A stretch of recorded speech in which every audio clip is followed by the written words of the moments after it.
Hey everybody, on this episode of Crying in My Car, a podcast for teachers, we talk about the summer blues. Is it possible for a teacher to be depressed during the summer? And then there's a mass exodus of teachers in another country. Turns out, just as bad everywhere. And then last thing we're going to discuss is tenure. Is tenure still a good thing in this day and age? Is it possible to have too much protection for teachers? Guys, tune in. This episode of Crying in My Car starts now.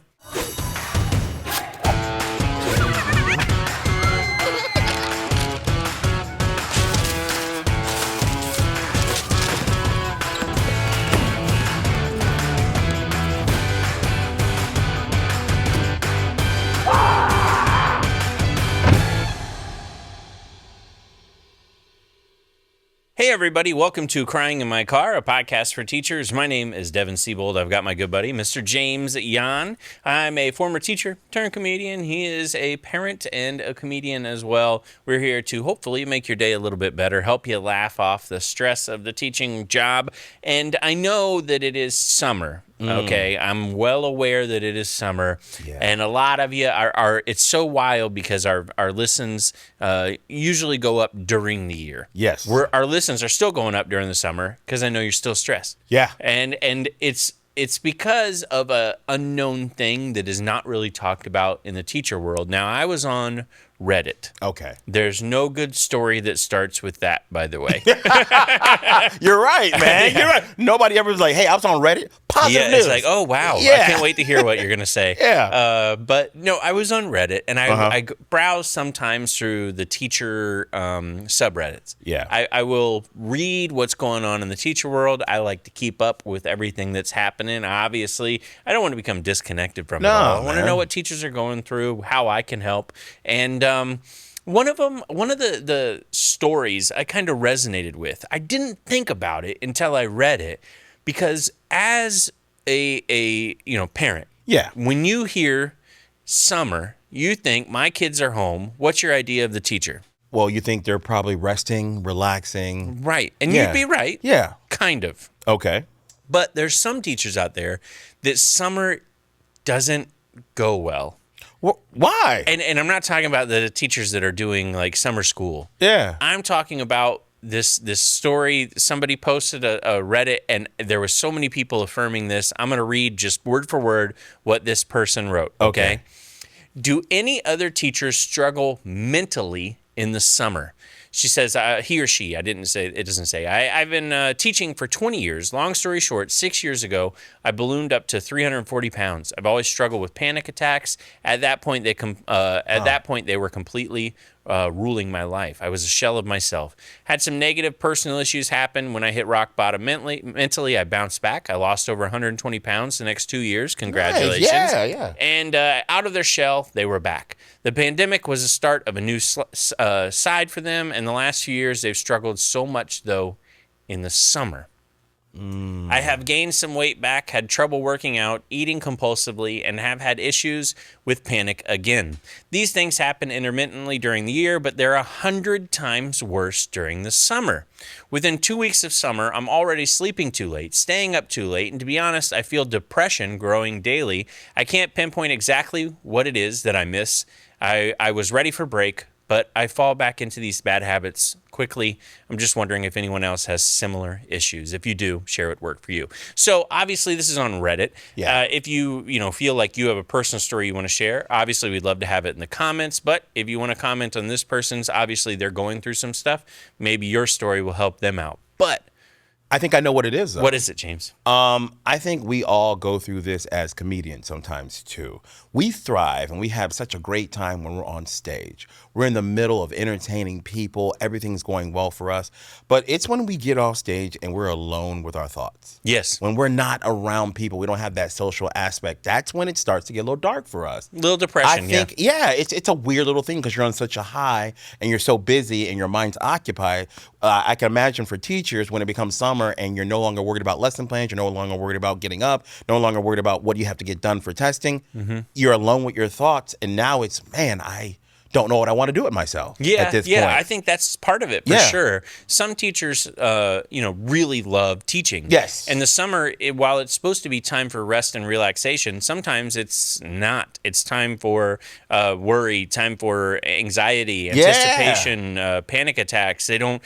Sometimes people also, I think, really thrive on structure, schedule, bells. Okay, Discipline. at 8 o'clock, I'm supposed to be here. Yeah. At 2 o'clock, I'm supposed to be here. When you no longer have any structure to your entire day, you can lose healthy habits. Yes. You would normally wake up at 7 and go, I'm going to wake up at 7 and I'm going to have my breakfast. This is the normal time I eat breakfast. Now you find yourself waking up at 11. Oh my God. And you're like, do I eat breakfast? Do I eat lunch? Let me go for lunch. But I'm really hungry, so I'm going to go with the salty, much more sweet lunch, a big dinner, late night snacks. Yep. And I'll tell you right now, one of the things that I always had was I gained weight during the summer as a teacher because I was had access to all the food. Yes. The pantry's right there. It is. And I also felt like kind of a weird thing, but when you first hit summer, I think the weird thing for teachers is you go, I'm supposed to rest. Yeah. And you lay down and you rest. And then you go, you know what? It's summer. Yeah. And you rest some more. And then you rest some more. And then before you know it, it's the middle of July. And you spent the entire summer in your bed. Resting. Yep. And you've got my 600-pound life knocking on the door. And, and so it's one of those things where you then fall into a depression because it literally is it's adding on to it, because then you fall into depression of summer's halfway over and I haven't done anything. Yep. Now I'm sad. Yep. I need to lay down. I need to rest. I need to rest. Yeah. I need to rest some more. And then the closer you get, the more anxiety it happens. Oh, we're going back soon. This is my last week to rest. I need to rest some more. Yeah. And don't get me wrong, rest is great. It is. But also, teachers, I think, struggle with finding purpose in the summer and finding something to do. And one of the big things that stinks about it is we're not getting paid. Some teachers don't get some paycheck during the summer. Some people get their average paycheck during the summer. Yeah. Well, your average paycheck usually doesn't factor in vacations. No. And extra money. No. So going somewhere is usually out of the question. You can't really go, hey, you know what? Let me take that trip to Europe on this $36,000 a year, salary. The virtual tour that you're going to take around. Let me put on my MetaQuest. Yeah. And there's Europe. That's okay. Right. I'll tell you that bed. parents go through the same thing. Here's what happens with us, man. Kids are out of school, so you think to yourself, I need to do stuff for my kids. What are my kids like? Oh, I got to get snacks for the kids, right? Oh, yeah. Oh, the kids love snacks. So you go to the grocery store. Oh, my kids love this. Oh, they love that. They love this. They love that. And then before you know it, you're at home with them. Oh, what are we going to do, kids? You've eaten all the kids' snacks. James, have you been to my house? And the kids are like, Dad, where's all those cookies? I don't know what you're talking about. I don't know. I smile, pounds of Oreos in my teeth. Right there, I had no idea. Yeah. But yeah, I eat the kids' snacks when they're home. Juice boxes are amazing, by the way. Juice boxes, yeah. And it's funny too, because I feel also weird as a parent because I feel like I work harder over the summer parenting. Yes. Because I also want to keep the kids constantly entertained, and like there's a pressure.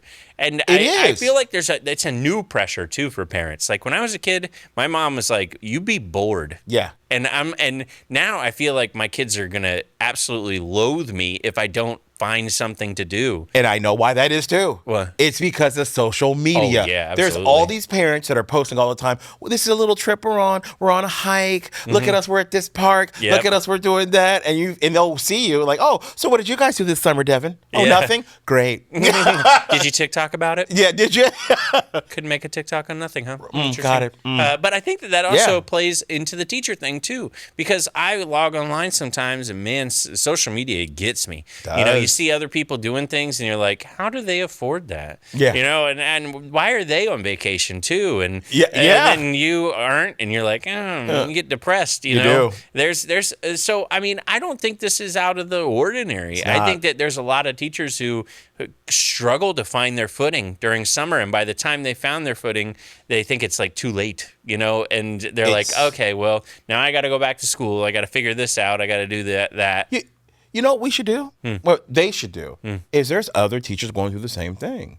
They should start some kind of online group where they can just get together and talk, man. You know, that's the thing. I wish teachers would start to meet more during the summer. Yeah. And just as it it kind of informal. You know, my kid, he just graduated, or didn't just graduate. He just left first grade and he's going to second grade.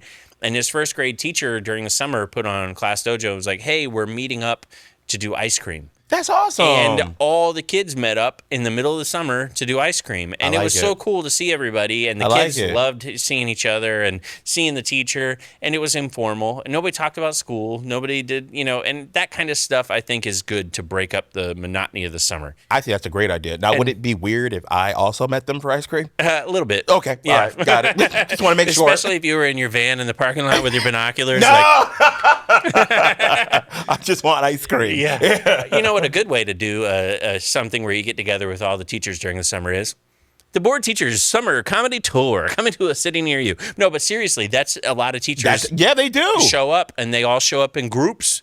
And you're not lying. Yeah, that's their big thing. When I did the tour with them down in Dania Beach, that was it. Yeah. It was their night out. It was, man. What's funny is there's always one missing. Yeah. But it's on purpose. It is. They're like, this is all of us second graders. I'm like, wow, you have four people that teach second grade? They're like, oh, there's 6. We just didn't invite Debbie or Denise. And I'm like, why didn't you invite Debbie or Denise? No, they know. They know. Debbie and Denise know. They know. They know they weren't invited. They know because we told them. Yeah, we literally were like, not you. Not you. Yeah. Hey, guys, we got 4 tickets. Debbie, Denise, do whatever you want. Cold-blooded, man. I know. But that's the way teachers are. It is. There's always like 1 or 2 you really don't like in your group. Yes. And then there's like, you know, teacher besties, like good friends and everything. I've seen that. Yeah, I enjoyed the people that I worked with. I thought they were pretty great, you know, but during the summer, we didn't meet up as much as we should have. And that's weird. Yeah, it's always weird because like you're good friends when it's the year. You got a buddy. You got an ally. You see everybody every day. You're like, hey, man, what's going on, James? How you been? And then you just go, all right, summer. And you're like, see you in 3 months. You guys live in the same neighborhood, probably. Yeah, we're literally like, you and I work literally like 5 minutes from each other. Yeah, we do. And it's like, we could meet up for lunch. We could. But it's like, you know what? We'll just wait till the podcast. That's right. That's right. But we have met up for lunch, and I got to tell people, it was special. It was special. It was. We did meet. We've had lunch quite a few times. We always usually at Brazilian steakhouses that had no clue what was going to hit them. They did not. It was like a hurricane. Yeah. There was no warning. They come by with the full stick, and I'm like, thank you. I will take that. He took the whole stick. Medium rare, well, yes. Yes. Yes. All right, let's jump into the teachers of the news. I am very much against this particular policy in Florida. I know it was spreading to other states. So it's kind of a Republican governor thing right now that they're doing this kind of union busting tactic where they're telling local teachers unions, hey, you can't take the direct deposit money, direct deduction from the paycheck. Remember? So in Florida, I remember this, they said you got to mail in the check individually or set up something else. And it's a way of getting people off of the easy road of being in the union. That's right. You got to jump through a few hoops. They're hoping some people will get caught up in some of the hoops, and the union membership will go down, and then they get to squash the unions in these particular counties. Tennessee enacted that same law banning teacher groups from deducting their member dues from their paycheck, and a judge has blocked it. Ooh. So that is a big deal because this was a union busting tactic. Absolutely. From Tennessee. We have that same union busting tactic in Florida. I don't know if it's going to. I don't know if anybody's sued. Gotcha. You know, you can't just automatically get somebody's got to sue. Yeah. But a panel of judges on Thursday blocked the Tennessee law that bans professional organization that advocates for teachers in the state from deducting membership dues from those educators' paychecks. It was a 3-state trial court judges, and they wrote in unanimous decision that apparently they were making no determination as to the merits of the plaintiff's claims. They scheduled a July hearing. They said that it's temporarily blocked until they decide if it's actually something that is legal. But right now, they don't know. And so neither the governor or the Tennessee Education Association is talking about this, but apparently, you know, it's something that, you know, is big. Because it's going to hurt union. If it goes through, and it is legal, constitutional. It would definitely hurt union membership. Well, so they know how to get to American people. They know how to stop certain things. If you add an extra step yeah. to us doing anything, we're not going to do it. No. Bro, when's the No. last time you mailed If anything? I had to set up this microphone, we would not be doing the podcast. Not right now. I no. didn't even touch this. It Yeah. came like perfectly level. If it was a little lower, you guys would just have to turn up the volume. That's right. I am not adjusting. Well, I'm not. As Americans, we will not do an extra Right. step. Yeah, no, not an extra step at all. But that's what's happening in Florida. Other states were planning on enacting it. Maybe this will give them pause. I don't. We discussed it Yes, previously. we did. I don't like that. I'm glad that the judges apparently don't like it. And either. unanimous. Yep, a unanimous decision. Yeah. So, company offering alternative to try to fill Virginia's teacher shortage. So here's an interesting one. There's a company out there that it says is trying to fill a teacher shortage. I don't know what the heck they are doing. Okay. Yeah, I looked this up. Apparently, this is in Virginia. They are apparently 3,573 teacher vacancies short for next school year. Whew. That's a lot. That's a whole lot. Yeah, and apparently they're looking to fill these positions. There is a company out there, because there's always a company out there, that is trying to work with the school boards to Okay. help fill them. It is called I Teach. Oh. I cracked up reading this, by the way, because I did a series of videos you can find on my YouTube where I run an institute called I Quit. I love it. Love And it. it's all about teaching and trying to become a teacher. It's Absolutely. literally trying to become a teacher, but I called it I Quit, and they call it I Teach. I Teach. But yeah, it says that there's apparently teachers that have professional licenses or individuals with bachelor's degrees, but they have not completed their teacher training, and they need to complete their teacher training in order to become a teacher. Okay. So you can do that Okay. online. Because Whoa. let me tell you right now. Online? The best way to get the full teaching experience is from your own home on your own computer Yes. in the quietness of your bed. Gotcha. Because The it is quietness of your bed. nothing like the real teaching. And I swear not to cheat. Yeah, right. I went to iteach.com and checked it out. By the way, the program costs $4,399. You pay $99 a month until you begin your field experience. At that time, it's divided into 10 monthly payments, which is $430 a month. Oh my God. That is, and they want their money. Yeah, they do. And I don't know if this is, and yet the thing is they're trying to they're trying to partner with local school districts. Why? Because they want the local school district to pay $4,399. Absolutely. And this is the thing. It's an online program. Yes. It's $4,000. Yes. It's already designed. Yes. It's and so there. the coursework is there, but apparently there's online coursework. It says more bang for your buck. You get a nationally accredited alternative certification program, 24/7 access to online coursework, an assigned program supervisor to deal with any questions. Wow. Yeah, his name is Chat GPT. Yeah. Ask me anything. Unlimited access to test prep, career resources, a free continuing education course, access to teaching channel for observation hours, and you also get Cultivate, a program for new teachers, $189 value. Yeah. There you go. So That's a bargain. it's interesting to me. It says that you do need a bachelor's degree to do it. So apparently this is just the extra stuff that you need to learn. But to be honest with you, most states are doing away with that stuff anyways. Requirements. Yeah, we talked about it. You don't even have to have that. But the thing that gets me, is their pitch.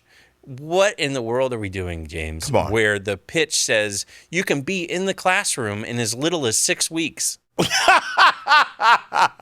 You mean to tell me the person that's responsible for shaping my young child's mind? In as little as 6 weeks of online education. Gotcha. You can be in the classroom with actual children you are responsible for.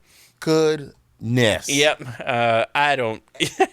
At some point, homeschooling is going to become an option for everybody. I don't know, man. I sit here and I look at this stuff and I'm like, I just think stuff like this. I don't think it's needed. I think it's a big money grab. What's to stop the states from coming up with their own certification online program? and just making it free if they really truly need more teachers.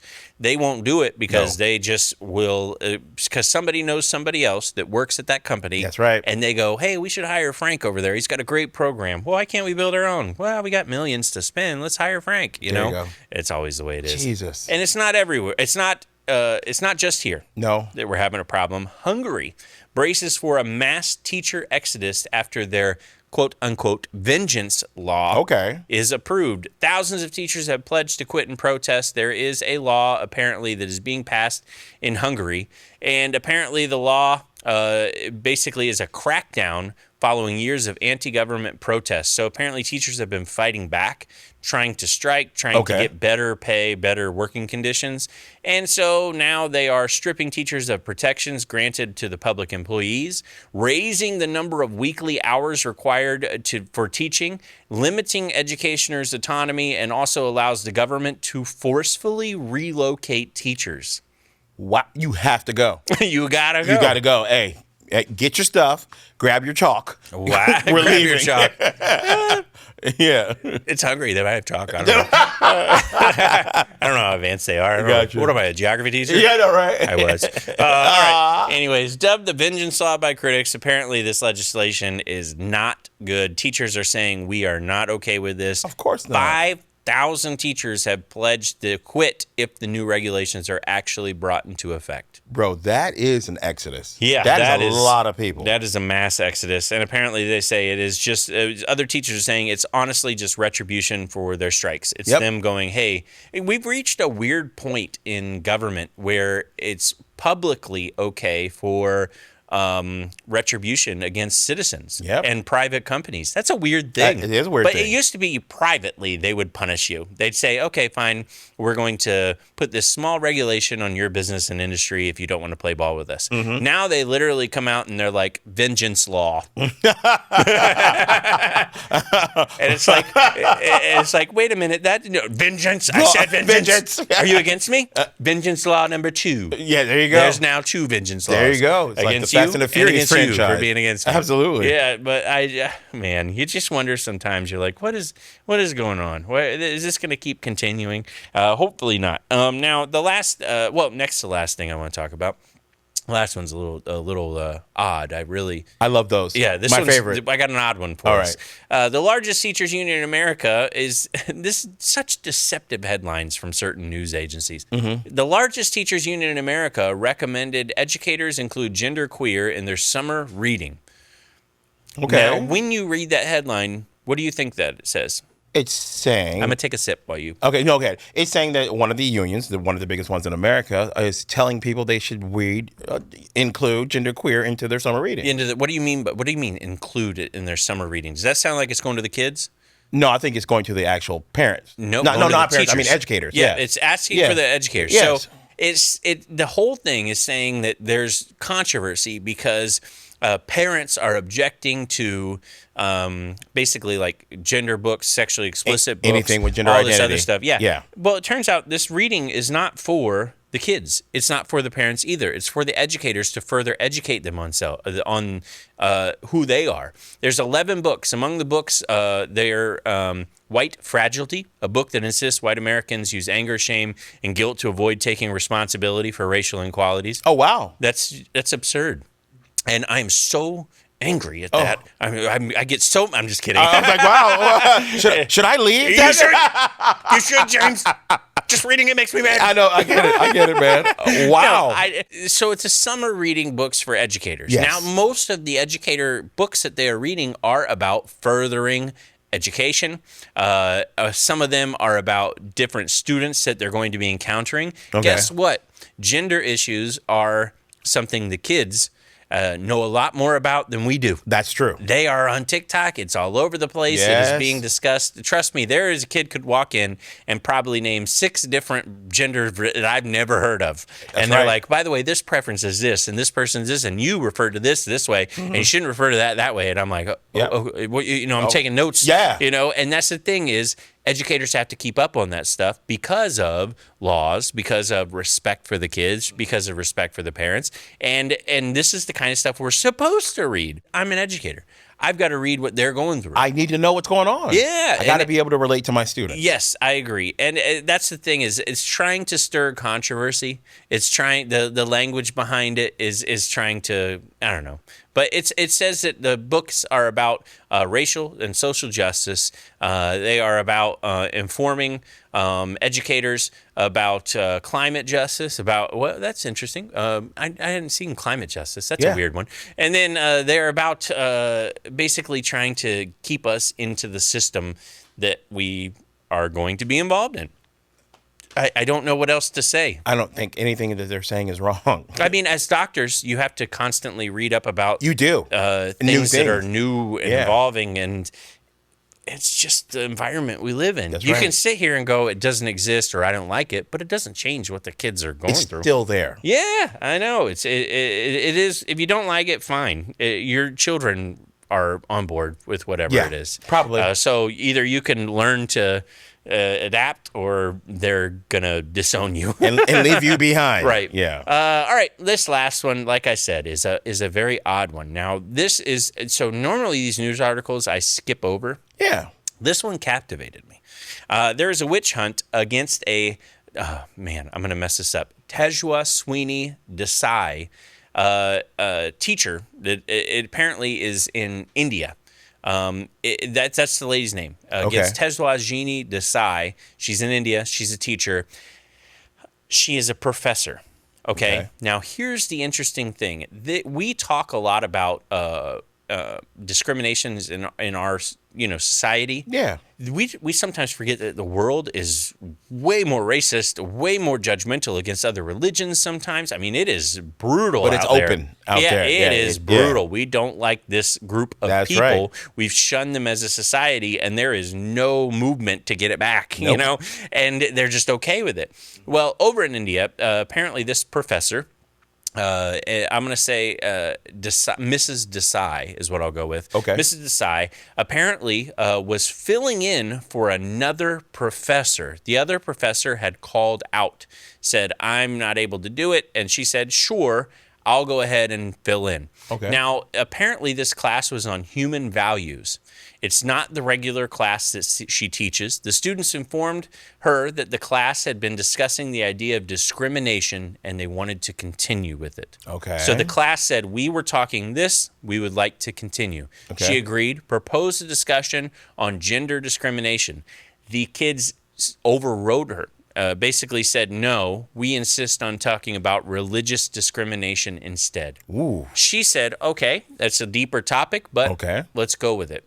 Apparently, this was pretty brutal discussion. Apparently, the kids went way off topic and started discussing all things like their hatred, essentially, for Muslims, reiterating prejudice and false claims against Muslims that are prevalent in this Hindu society. They claimed that all Muslims were violent, obstructed Hindu festivals, and were rapists. Oh, wow. Yes, and so the kids were going over the edge. They really were, very over the rails. She reeled them back in and said, I'm sorry, that is not how this is. You have, obviously prejudices that you have are, in your mind. And she said it's not like that, and tried to ring in a normal class discussion of acceptance and learning about everybody else. Well, apparently the kids had audio recording. Not only did they have audio recording, they apparently edited the audio before they placed it online. And when they edited the audio, they had her saying that stuff about the Muslims. That's horrible, man. Yes. And so apparently this big thing came up, and it was this teacher said this teacher said that. It was completely cropped. The police have the actual copy of the audio. Yeah. And apparently they said it's nothing like, she was actually doing a very good thing. Well, guess what? The school came to the aid of the the school came to the side of the teacher and said, you have to apologize. And she said, I'm not apologizing because I didn't say that. Yeah. And they said, okay, well, you're placed on leave until we figure out what to do. Apparently has caused a massive uproar in this society. There's people that still think that she said what she said. There's people that still are dealing with this kind of hatred, and it's perpetuated. And so this teacher is now having an honest discussion, an honest free speech discussion in class. The kids are saying things. She's correcting them. She's doing a good job as a teacher, and she gets punished for it. And let's not even forget the fact that where she's at in the world is dangerous for her. Yeah, to say stuff like that. I mean, you know, just to be, sometimes women in education are, you know, we kind of see it in the United States as the norm. Yeah. But, you know, women having an opinion in education outside in other countries can sometimes be pretty detrimental to them. It's a different perception. Yeah. But the fact that someone actually believes that she said those about that Muslim religion, man, can be disastrous later on, man. And it's interesting because the classroom is supposed to be, especially in colleges, open for free speech. Yeah, man. Open forum. You shouldn't now. You know, teachers are going to be worried about even talking. Yes. If they're getting edited and having it put online, and people are going, "Hey, you can't say that." Yep. I didn't. And here's the thing: how it works on social media. Whoever put a video or a recording out first, that's the truth. That's what it comes That's out what it as. is. Nobody sees the apology videos. Nope. They just see the outrage videos. But yeah, it's that's awful, for real, especially man. because apparently she's in danger. The police have said that they've received threats against her. That's my point. And so there's a lot of problems with this, you know. But she was just trying to do something good. Filled in for another teacher outside of her normal discussion. Went along with what the kids said. The kids threw out racial prejudices. Yes. She tried to combat them and got put a video online that she co-signed on. Oh, no good deed goes unpunished. No. All right. The last thing I want to talk about, Mr. James Young. Okay, talk to me. I'm going to continue on the Reddit trend. I shouldn't, but I am. What's your Reddit name? So That's funny. I don't know what it is. I It's gotcha. I think it's like Devin comedy. I think I posted like 2 things, and they were just stand-up clips. Gotcha. All right. So what I want to talk about now is something that was very controversial on Reddit, and I had a personal vendetta against myself. Uh-oh. Okay. Teacher tenure. All right. Okay. Teacher tenure. It is the greatest thing if you're tenured. Yes. If you are not tenured, it's the worst thing in the world. And it's sometimes seen as a very unjust system, I would say. I won't say like, I don't know. It is a system. It's not a gift. You earned it. You it's have what's to. supposed to happen. Yes. I agree. So it says, I'm curious what, this is, somebody posted on this on Reddit. I'm curious what reasons teachers are given outside of budgetary reasons for non-renewal. So end of the year comes, you don't get signed on to come back another year. A lot of teachers are year to year. Some are, half year to half year. I experienced non-renewal after 3 years without cause. My evaluations were great. No budgetary issues, no district movement. My boss even sang my praises, told me how wonderful a teacher I was in my final evaluation. After the non-renewal, they replaced me with a teacher new to the district. Even my team said it was an injustice. Now, the interesting thing is, this person has a point. This teacher says, we had a teacher, by the way, that was matched with a student on Tinder, chaperoned an overnight trip, and came out of his room in his underwear and was seen by students being inappropriate with another teacher in his room. Oh. He was tenured. He was not let go. What? So, wait a minute. This person with great evaluations, new teacher, non-tenured, let go. This other teacher, multiple issues, stayed because they're tenured. I've heard this a lot. I think that tenure needs to be re-examined within the teacher world. Yeah. Because sometimes we have just way too many safety nets for teachers that are tenured. Yeah. I get it. The union wants to back them up. And plus, probably they're longtime union members. Yes, they We are. don't want to lose a union member. A new teacher, much less likely to be a new union member, by the way. And so you sit here and you say, okay, I get it. You're fighting for the rights of veteran teachers. Perfect. But we're also pushing new teachers that could be very good teachers out. Yes. I've got my video online about how I was let go. Yeah. And I was the best teacher in my subject area. The other teachers were tenured. They had a budget cut. They let me go. And, you know, watch that video online on YouTube if you wanted to get the full story, but that's the truth. I see it a lot, man. I see it a lot, and it's sad. I'm so confused by it. Yeah, well, tenure, I mean, so we had a teacher, I'll tell you another story. We had a teacher that when I taught middle school, it was a K through 8, so she was in elementary. Okay. She was tenured. She got a failing evaluation. Needs improvement, not doing good. Oh, wow. So they gave her a reprimand and said, we will reevaluate you in 6 months. Sounds right so far. Yeah. They came back after 6 months and they said, you're not doing good. Still terrible. Yeah, it's bad. Bad reviews. It's bad. It's really bad. Therefore, you're tenured. Yeah. We are giving you a co-teacher to work with and get you back up to speed. Until you're ready. Until you're ready to keep teaching. 6 more months passed. Okay? 6 months? Yep, 6 more months passed. Then they say, okay, now the 6 months have passed with this co-teacher. Now you're back on your own. Okay. Back on their own. Failed the evaluation. Oh, my, come on, man. They get another chance. They go, hey, okay, so you failed your evaluation after that. Now we need to have somebody from the district come in and evaluate you. I mean, there were so many steps. Let this teacher go. Yeah. During those 18 months of them sucking, how many kids did they let down? That's what my question was going to be. If they're not doing well, how many of those kids didn't do well as well? If we've got a mission statement that says it's all about the children, and then every action we have is not about the kids, you got to reevaluate. Is that a normal thing for them to get that many chances? Absolutely. Really? When you're tenured, it is almost, I mean, it is one of those jokes where I signed the paper and told I was the last person in my county to get tenure. Yeah. The last. Ever?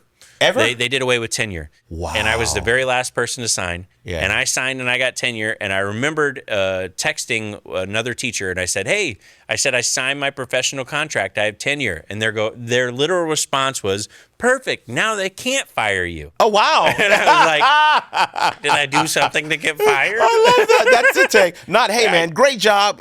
Keep up the hard work. Hey, man, do what you want now. Yeah, it's great. It's awesome. I'm bringing a Bud Light tomorrow to class.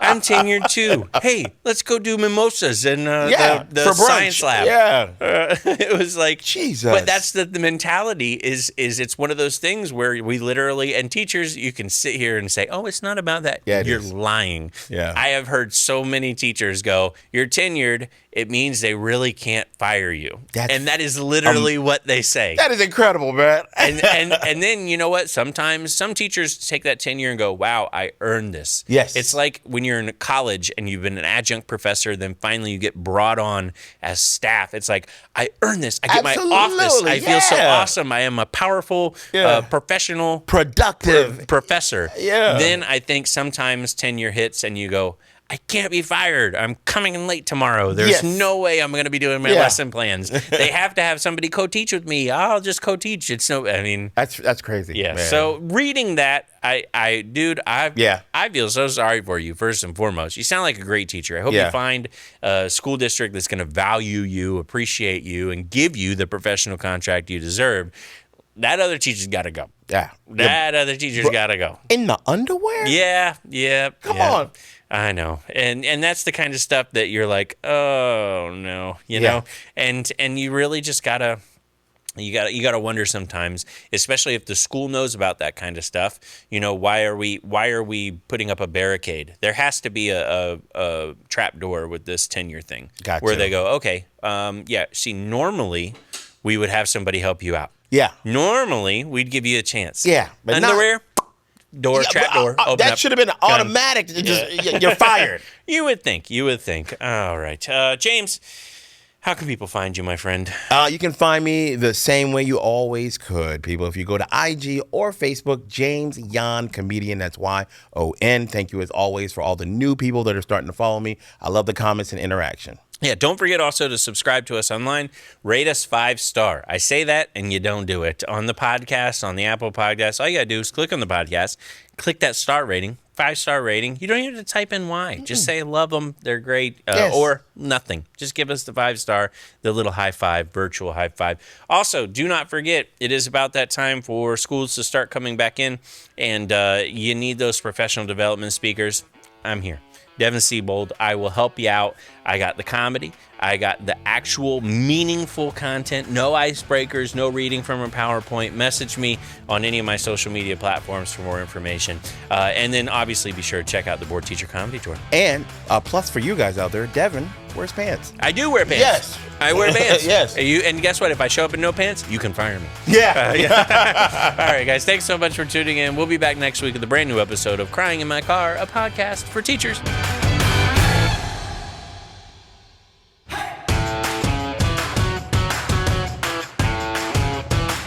There might be a clip up there. There might be a clip down there. If it's got our face, if it's other people's stuff, come back. Don't click on that, But us, suggested things. That's us. Crying in My Car. Devin Sieold, James Yon, Board Teachers. Watch. New trailer for Indiana Jones. No, don't do that. Don't do that.